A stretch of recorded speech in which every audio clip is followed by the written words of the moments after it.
Il va y avoir des petits chevauchements peut-être, mais c'est un sujet tellement, euh, on va dire, passionnant et souvent assez mal compris que plus on répète, mieux c'est.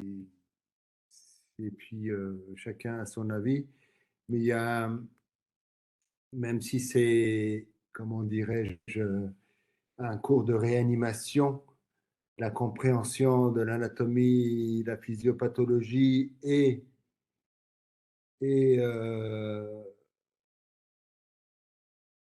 la prise en charge générale de ces patients est très important, d'autant plus qu'il y a beaucoup de fausses informations qui circulent quand on voit des patients vus en prénatal, vus en postnatal et avec des projets divers qui ne sont pas toujours forcément appropriés.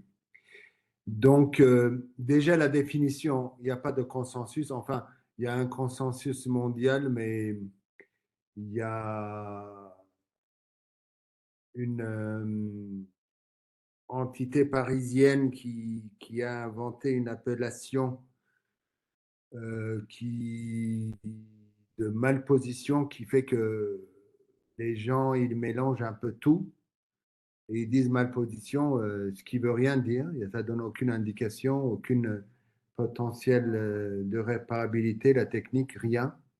Donc, il faut qu'on reparle de la définition de ce que c'est un ventricule droit ou double ici. Je crois savoir que vous avez parlé des transpositions, c'est des maladies différentes, tous les deux étant, et avec des stratégies dans l'extrême majorité différentes, tous les deux étant associés à la malposition des gros vaisseaux.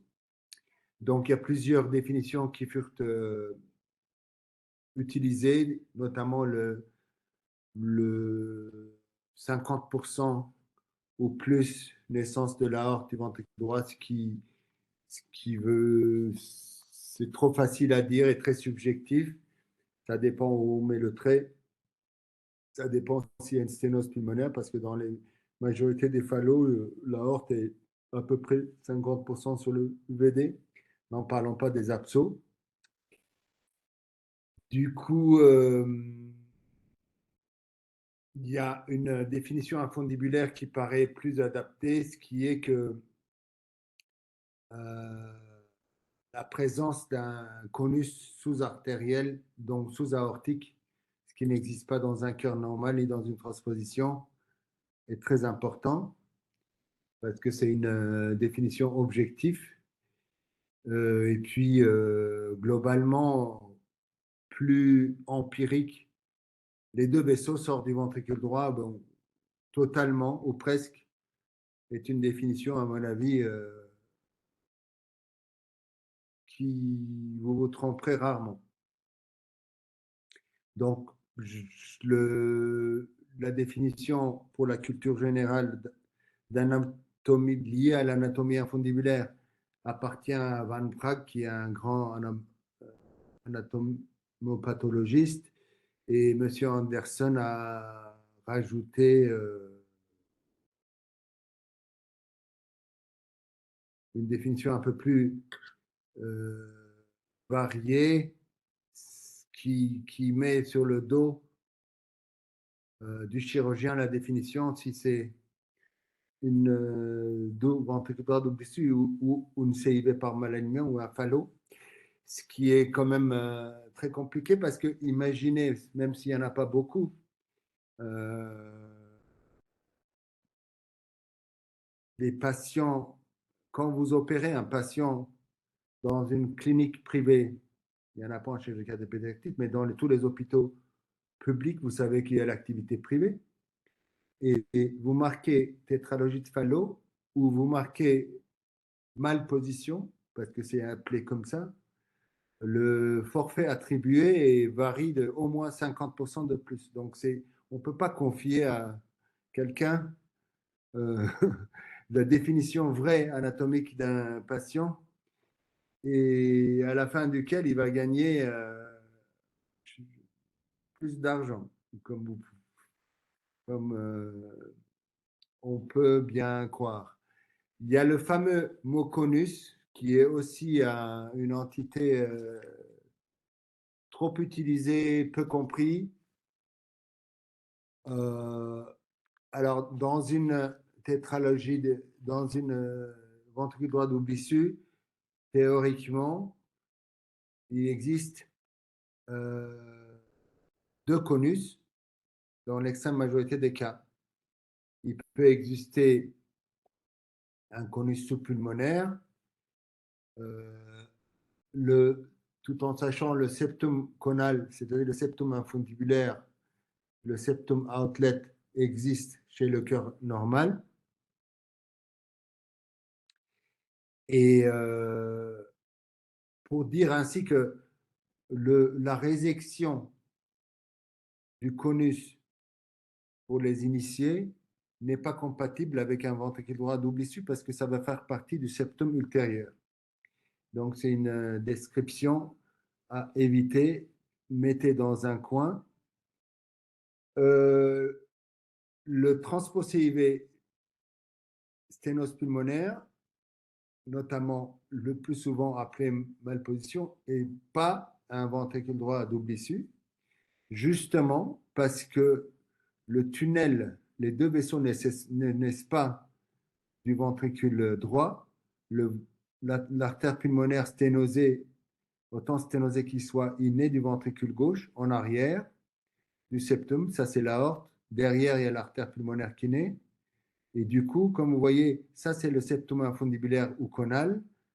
Il effectuera un obstacle sur la tunnelisation du cœur gauche vers l'aorte pour mieux comprendre. C'est le principal justification de ne pas mélanger les pommes et les poires. Un exemple, ici, vous avez l'aorte, l'artère pulmonaire, la CIV,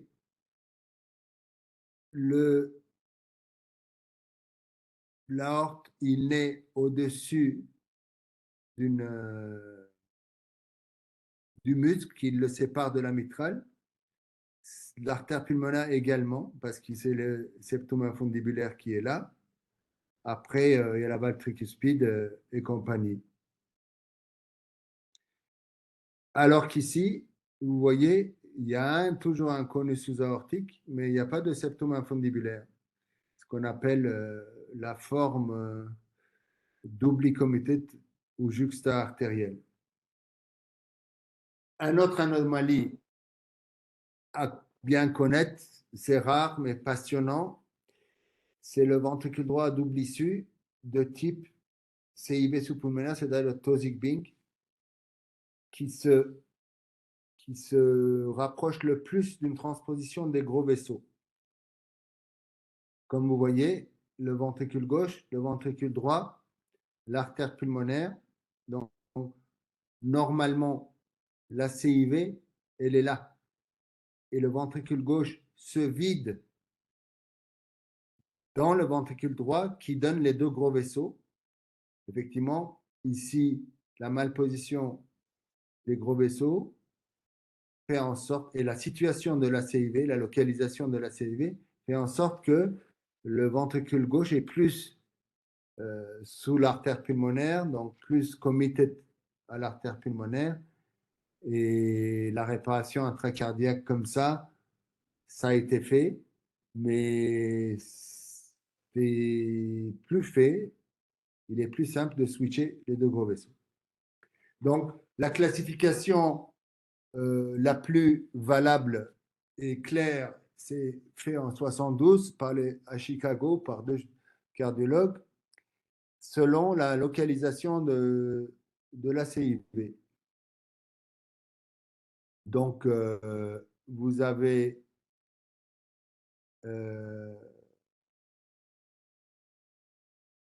la CIV la plus rare, la plus fréquente, je veux dire, qui est en position sous-aortique, la CIV juxta-artérielle, doubly committed, avec le changement de la localisation des gros vaisseaux. avec sténose pulmonaire sous-aortique ou sans sténose pulmonaire, et le Tosic Bing qu'on a vu tout à l'heure, avec CIV sous-pulmonaire. Le non-committed, ça veut dire que la CIV est loin des deux gros vaisseaux, souvent d'ailleurs un peu petite taille, mais ce n'est pas indispensable. Il y a plusieurs définitions qui ont été faites, mais en fait, nous, on a trouvé une définition qui paraît le plus, on va dire, raisonnable. Il faut que la longueur de ce muscle qui sépare l'aorte de la CIV soit supérieure au diamètre théorique de l'aorte selon les ABAC, parce que son aorte peut être petit ou grand, mais selon le diamètre théorique par rapport au poids du malade, il faut qu'il soit supérieur à cette longueur. Après, Anderson, il a parlé de surgical non-committed, c'est-à-dire que il serait pas anatomiquement aussi loin et compliqué à tunneliser, mais il y aurait des cordages ou des attaches. Mais bon, je pense que ce n'est pas une définition à prendre au sérieux. Restons avec le concret. Et ces CIV sont souvent des CIV d'admission musculaire ou trabéculé moyen, mais ils peuvent être aussi conotroncales, mais loin des deux gros vaisseaux. Donc, la définition de malposition est utilisée pour définir une relation artérielle. Donc, le VDDI est une malposition. Le transpo CIV, sténose pulmonaire, est une malposition. La transpo corrigée CIV, sténose pulmonaire, malposition. Et il y a des malpositions sur cœur normal aussi. Donc, la morphologie chirurgicale implique les éléments anatomiques suivants qui sont dans l'extrême définissable avec l'échocardiographie. Nous, on ne voit pas de nécessité de cathétérisme, de scanner cardiaque dans l'extrême majorité des cas, sauf effectivement quand il y a des lésions associées ou des situations hémodynamiques où on aura besoin de pression pulmonaire ou autre au gradient. Voilà, l'échocardiographie est largement suffisant. Il y a des gens qui se promènent avec des cœurs imprimés en 3 dimensionnels ou qui donnent des éléments, à mon avis, dangereux parce que à partir de ça, les gens prennent des décisions de non-réparabilité, ce qui est totalement choquant.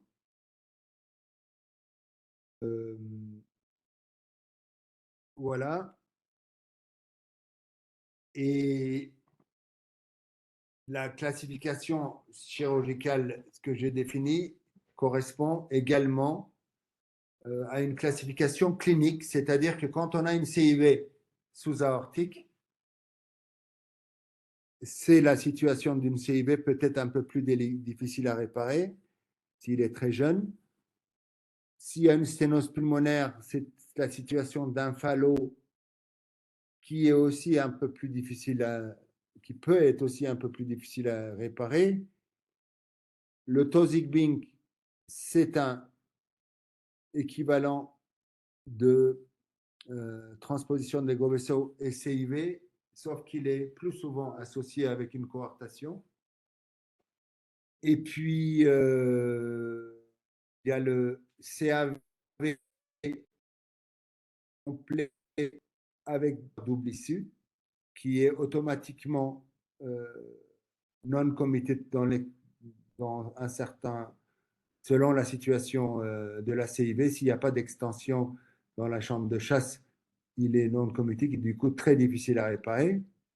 Et puis, il y a certains malades borderline entre transpose CIV, sténose pulmonaire et VDDI, avec sténose pulmonaire et les gros vaisseaux en antéro-postérieur, où la réparation s'approche un peu plus d'une réparation de transpose CIV pulmonaire, c'est-à-dire que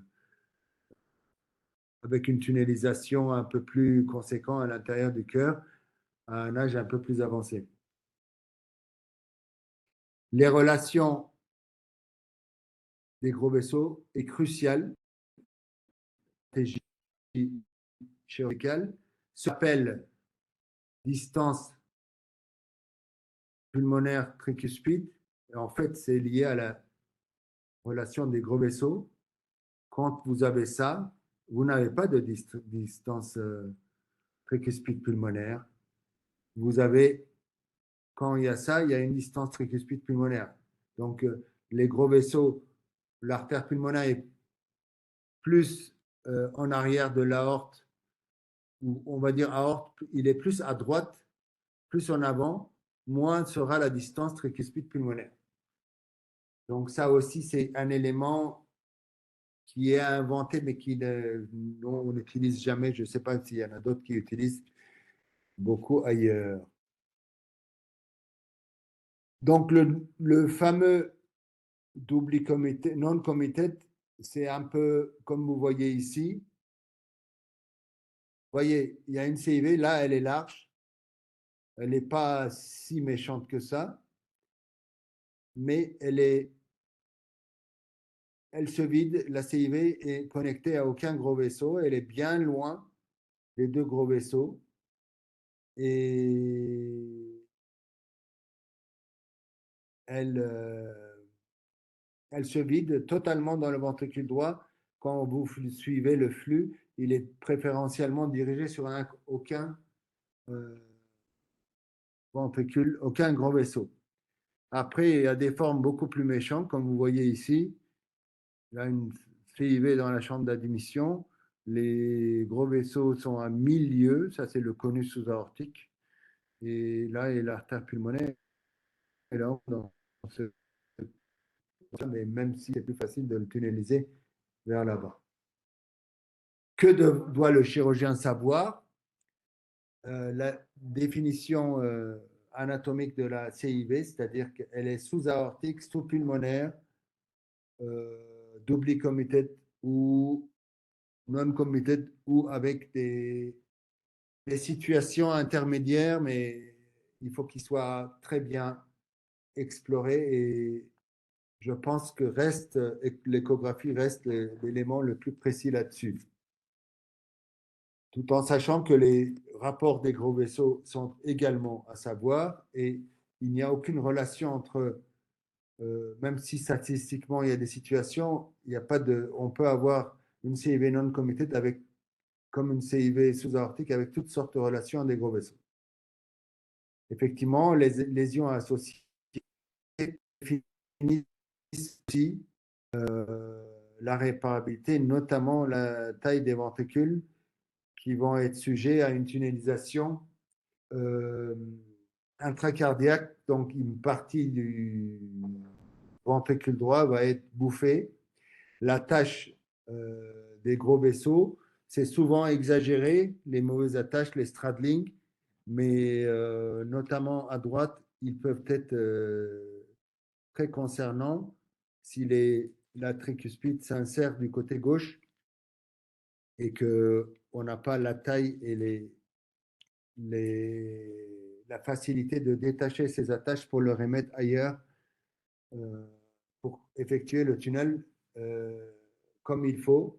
La fente mitrale est une lésion associée qui est est un facteur de mauvais pronostic, indépendamment à tout. L'anatomie associée à un cleft mitral est plus compliquée. Les CIV multiples, effectivement, ça change la stratégie chirurgicale. L'anatomie coronaire pour les lésions, notamment comme l'anomalie de Taussig-Bing, c'est-à-dire CIV sous-pulmonaire, comme on va faire un switch, ça a son importance. Et également dans les formes de type phallo, où il faut fendre l'infundibulum s'il y a une coronée anormale, c'est un souci. Voilà un peu toutes les interventions qui se réalisent dans cette catégorie de malades. Là, en blanc, c'est les VDDI, type CIV, type Fallo, type Transpo. Le non-committed, il est dedans, le type CIV, ou type Fallo aussi. Ces deux-là rentrent dans ce qu'ils appellent même position, mais ce n'est pas des ventricules droits à double ici. Ils ont quand même des réparations qui se ressemblent beaucoup. Alors, il y en a qui utilisent pour des VDDI ce genre de réparation comme Nikaido ou translocation des vaisseaux. Moi, tous les deux naissant du ventricule droit, je ne vois pas une utilité particulière de changer la place d'un gros vaisseau qui naît du ventricule droit pour le remettre sur le ventricule droit, alors que dans une transposition, vous le mettez sur le ventricule gauche. Yasui, c'est l'intervention, pour rappel, qu'on pratique dans l'atrésie aortique ou la sténose sous-aortique féroce ou l'interruption de l'arche avec petit voie gauche. On utilise le ventricule CIV à l'artère pulmonaire et en effectuant un DAMUS. IVR, c'est la réparation intraventriculaire et le rêve, vous connaissez, réparation à l'étage ventriculaire, le Rastelli, les translocations, tout ça. Donc, Madame Lo a parlé, on a fait une étude effectivement qui a une valeur démographique parce que c'est le plus grand série. D'ailleurs, c'est le seul deux études qu'on a pu faire en conjoint avec les enfants malades avant et après les H sont sortis malheureusement. Euh, du coup, vous voyez, 300 au total, combien de malades, je ne vois pas, mais pratiquement 400 malades avec beaucoup de VLZ. Vous voyez, la CIV est quasi égalité entre les trois types et le non-committed étant rare parce qu'on a pris le vrai non-committed en examinant un par un tous les malades pour qu'il n'y ait pas de ajustement pour augmenter la CIV et aggraver les malades. Et comme vous pouvez le deviner, il y a les deux pathologies qui posent problème essentiellement, c'est le non-committed parce que, parce que c'est très dur à réparer, c'est rare. Et comme c'est une série de réparations anatomiques, ceux qui ont eu des palliations univentriculaires n'y sont pas dedans. Et deuxièmement, c'est la switch artérielle, c'est-à-dire que la chirurgie néonatale qui implique les coronaires et qui implique souvent la crosse aortique est un peu plus difficile en termes de mortalité et de morbidité que la CIV sous-aortique avec ou sans sténose pulmonaire, ça va être type CIV ou type Fallo. Ça, c'est la partie petite équipe qu'on avait fait pour définir le non-committed il y a longtemps. Et voilà un exemple. Vous voyez, à l'échographie, on voit très bien que les deux vaisseaux naissent totalement du ventricule droit. Il y a une CIV dans la chambre d'admission qui paraît accélérée, donc restrictive. Ce malade, effectivement, il avait eu un sarclage, donc un angio était nécessaire. Vous voyez la CIV, le ventricule gauche, donc il n'y a pas de honte. Ce malade a frontant dans 95% des centres mondiaux, même 99. Vous voyez, ici, on voit très bien. Ça, c'est le VD. Donc, ça, c'est le septum infundibulaire. Là, au-dessus, il y a l'aorte. En dessous, il y a l'artère pulmonaire. Et là, sous la ficelle bleue, il y a la CIV qui est là et petit. Donc ce malade, pendant très longtemps, est partout, il est classifié non réparable. Le seul intérêt de vous montrer ça, c'est que c'est une forme qu'on arrive à réparer quand même avec des suites beaucoup moins aventureuses que les CAV qui impliquent d'autres problèmes ventriculaires et valvulaires. Vous voyez, ça, c'est un élargissement. On se dirige vers l'artère pulmonaire parce qu'on est sûr que si on tunnelise cette CIV à l'aorte, on n'aura pas suffisamment de largeur. On sera quasiment à 90%. Le tunnel consistera par un patch qui passera devant la tricuspide et puis et qui sera sujet à un obstacle immédiat ou au moins tardif.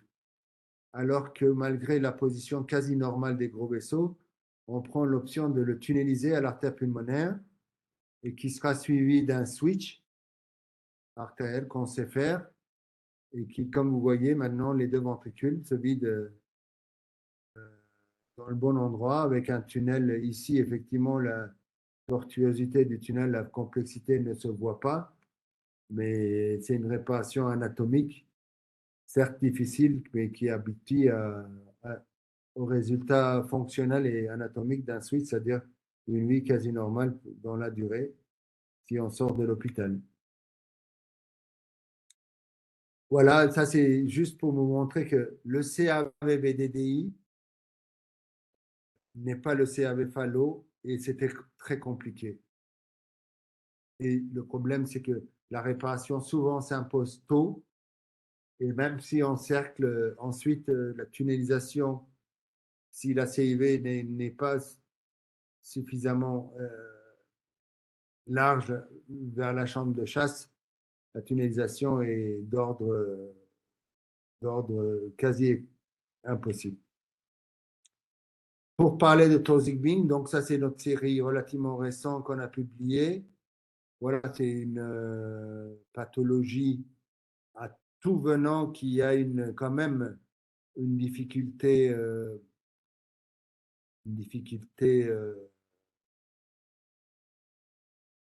dans deux sens, c'est-à-dire que la mortalité globale précoce et tardive est environ de 10%, avec un taux de réintervention qui est relativement important, qui atteint les 50% dans l'absolu.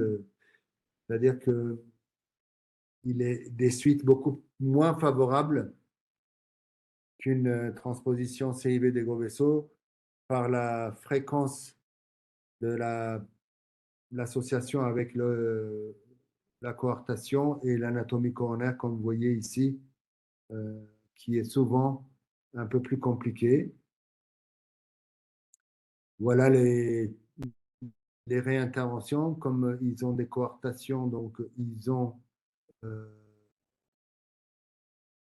ils ont plus de sténose pulmonaire qui nécessite des réinterventions. L'intervention est souvent plus longue et avec des temps de clampage qui dépassent l'1 heure et demie quand on répare la crosse aortique. Globalement, dans les ventricules droits à double issue, il y a deux types de réintervention qui est fréquent. C'est des obstacles sous-aortiques et sous-pulmonaires, mais ils se réalisent de plus en plus avec succès qui fait partie d'un projet euh,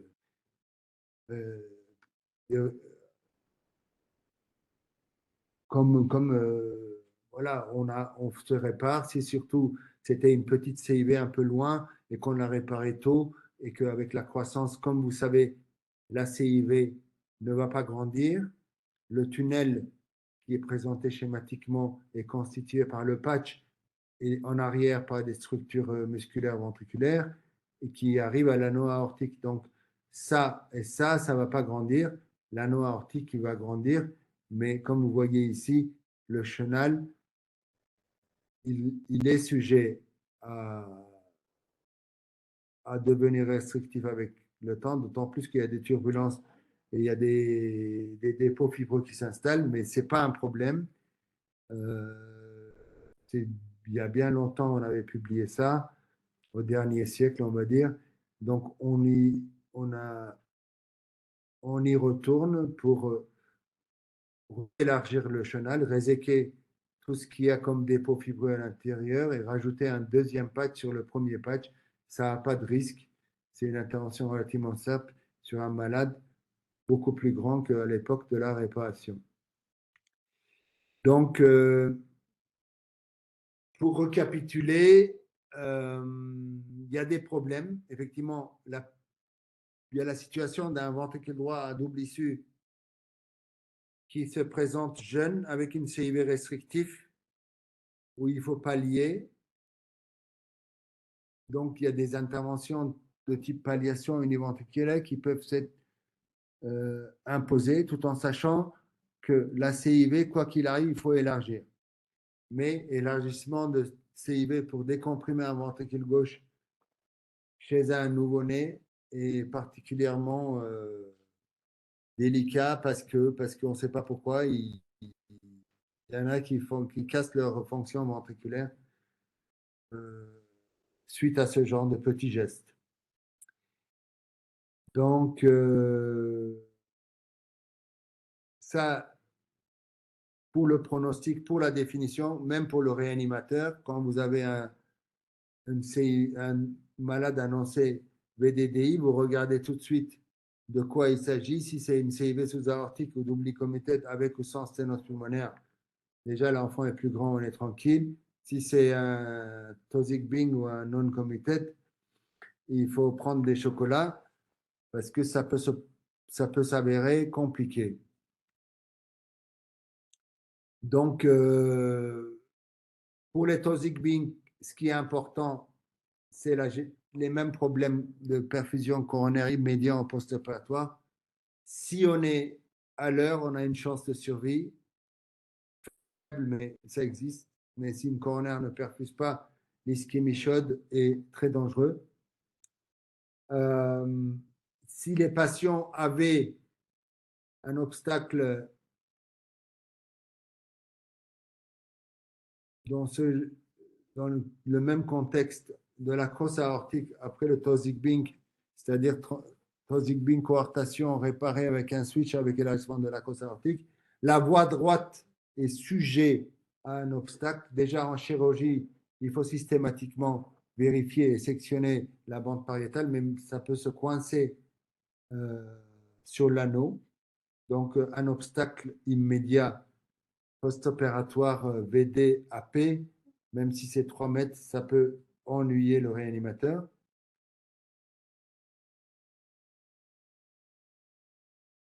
Dans les non-committed, effectivement, là, la définition anatomique est importante. L'association CAV ventricule droit double issue doit être sujet à des sérieux débats. On sait que la palliation univentriculaire n'est pas forcément une bonne chose. On sait qu'il est très difficile en prénatal, en voyant deux ventricules équilibrés et puis une anatomie de CAV-VDDI, de dire celui-là, il n'est pas réparable, on va interrompre s'il est malade, d'autant plus qu'il n'est pas trisomique, on va interrompre la grossesse. Ça, c'est une situation auquel on ne peut pas adhérer. Dans les non-committed, tunnelisation à l'arc pulmonaire dans les formes qu'il n'y a pas de sténose pulmonaire est une option très encourageante, ce qui concerne une bonne moitié des non-committed et qui les rend réparables alors qu'ils ne le sont pas par ailleurs. Et puis, il faut bien définir les limites de la réparation anatomique tout en restant courageux, éventuellement. Les solutions d'attente ne sont pas forcément confortables pour décaler l'intervention à un âge et une taille un peu plus conséquent. Mais beaucoup de malades, tout, on va dire il faut vraiment être sûr pour abandonner un projet biventriculaire. C'est un malade qui a deux ventricules et un septum interventriculaire. Donc, les problèmes post-opératoires, je reviens, comparables à celles des autres patients, tout en sachant qu'il y a deux essentiels problèmes. Il y a le nouveau-né avec chirurgie coronaire et le nourrisson avec gros patch intracardiaque qui peut être draconien dans la première nuit. Parce que bon, mais les patchs qu'on utilise pour tunneliser, ils ont quasiment la surface euh, du cœur et ils ne se contractent pas. Donc, il faut que le ventricule gauche pompe à travers un segment qui est non contractile, qui est aussi grand que le segment contractile et que le ventricule droit est amputé souvent d'une bonne partie de sa cavité. Je vous souhaite bonne suite et j'arrête ma présentation.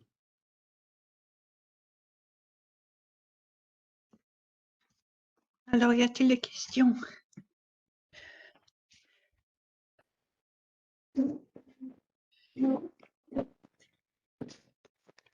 Alors, il y a une question, mais je ne sais pas si elle est vraiment en rapport avec notre sujet. Si la masse ventriculaire gauche de 35 grammes peut être utilisée comme argument de diagnostic d'un hypo-VG.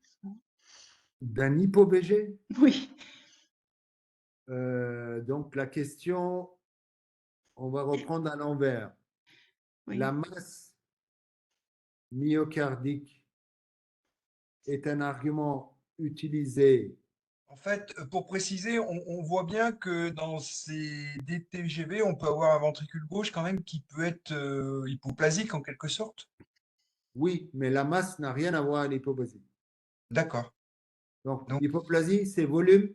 Masse, c'est le désentraînement du VG parce qu'il d'accord. est en position sous-pulmonaire suite à une transposition des gros vaisseaux simples ou un double discordance.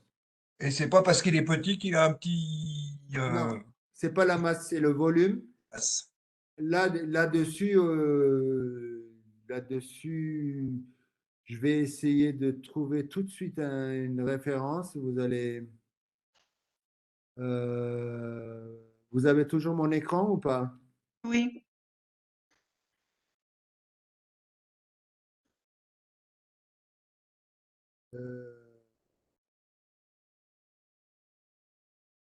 Une référence, vous trouverez très bien. Parce que là, il y a beaucoup de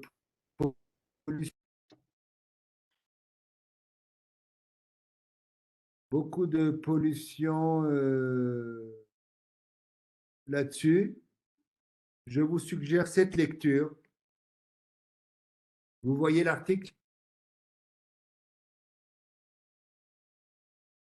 Allô? Joseph, vous voyez l'article, Joseph? Oui. Donc, vous lisez ça, ça donne énormément d'informations. Après, il y a les références clés dans les références de cet article. C'est un sujet qui a été très, très tiré par les cheveux par notre équipe. Pas toujours,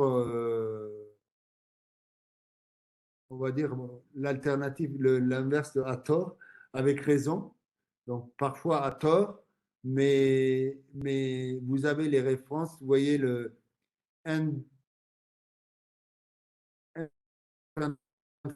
volume, voilà, et vous lisez ça et les références qui sont à la fin, parce qu'il y a tous les principaux articles de volume ventriculaire, vous aurez une idée. C'est la taille du ventricule gauche, c'est pareil quand on a une coartation, une CIV, un switch, une transposition et un VDDI, ça, une interruption de l'arc, il n'y a pas de différence, c'est une valeur absolue et c'est effectivement, la lourdeur de l'intervention sur un petit VG n'est pas pareil si on fait une cure de coartation ou une réparation de VDDI, mais la réparabilité, les critères de réparabilité sont similaires. Y a-t-il d'autres questions? Un livre sur le sujet à conseiller. Un livre, je le trouve tout de suite.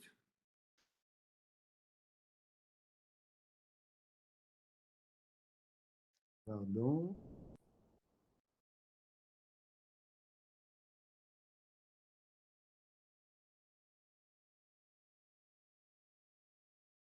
Voilà le livre.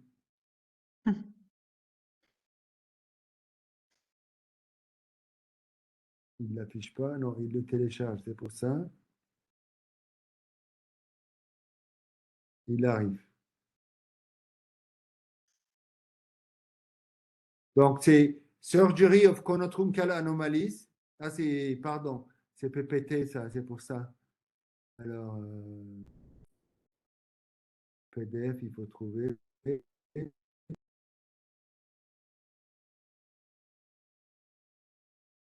Voilà.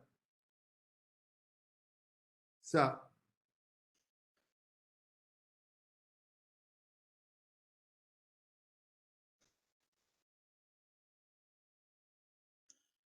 Vous avez vu? Oui. François Lacougueillet, on est tous co-auteurs. Regardez les sujets, vous allez tout voir. C'est ce que vous pouvez avoir de mieux. Vous voyez, ça, il y a l'anatomie, tétralogie,